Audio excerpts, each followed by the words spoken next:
Dear friends, I extend warm greetings as you deliberate on the matter of an arms trade treaty which is of immense importance to me and my country, Liberia.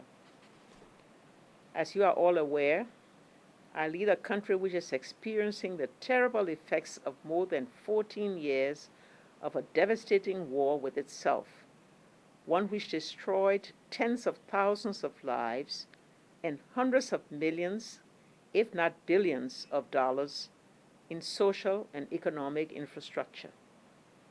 Although I can proudly report on the phenomenal progress we are making to consolidate peace, reconcile our people, build democracy, reconstruct socio-economic infrastructure, and encourage investments, our experience leads me to make a plea for the adoption of an arms trade treaty. The Liberian experience and other experiences in Africa and other parts of the world show that without such a treaty, armed violence and wars will continue to be fueled by irresponsible arms transfers. I know that even with a UN and regional arms embargo on Liberia and other countries, more than $2.2 billion worth of arms and ammunition found their way into the targeted countries, thus proving that the current system without a treaty is not working. The case of bullets and ammunition reminds us of how their absence during the battle for Monrovia between rival armed groups in June 2003 temporarily ended the terror on the city's population until fresh and illegal supplies arrived. This is why this treaty not only needs to regulate transfer of small arms and light weapons, it must also regulate the bullets and ammunitions which actually kill people, and without which guns may be reduced to silence and peace efforts will bear fruits. As a development economist, I am acutely aware of the devastation to African economies due to armed violence. One cannot but be appalled by the cost of conflicts for Africa, which loses at least $18 billion a year. This is money our continent cannot ill afford to lose.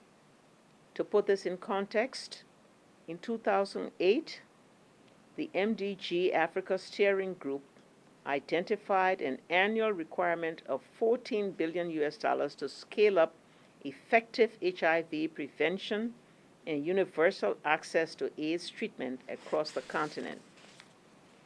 Considering that all low and lower middle-income countries which allocated more than 10% of central government expenditure to the military in 2009 scored poorly on corruption indices that year, a robust ATT must create anti-corruption standards which states can use to assess specific transfer on a case-by-case basis. My country recognizes and appreciates the work of civil society organizations which helped our people to access much-needed food, water, and medicine when there was hardly a functioning government. When states forget that they exist, first and foremost to protect their citizens, it is vital that civil society continues to remind us of our responsibilities and obligations. It is therefore crucial that we support the diligence and perseverance of NGOs which have spearheaded this treaty process for many years and which must press on until the very last minute of the negotiations. Finally, I call on the governments of Africa and the world to be bold in our work toward the ATT. The treaty provides a once-in-a-lifetime opportunity to agree tough controls on the arms trade that would significantly help reduce armed violence in Africa and across the world, an opportunity that is truly priceless. Delegates, Excellencies, friends, let us make history in the next few days and change the world for the better. Millions are counting and watching us to ensure that we deliver an arms trade treaty that will truly make a difference in the lives of the world's people. I do believe that you can do it. Thank you.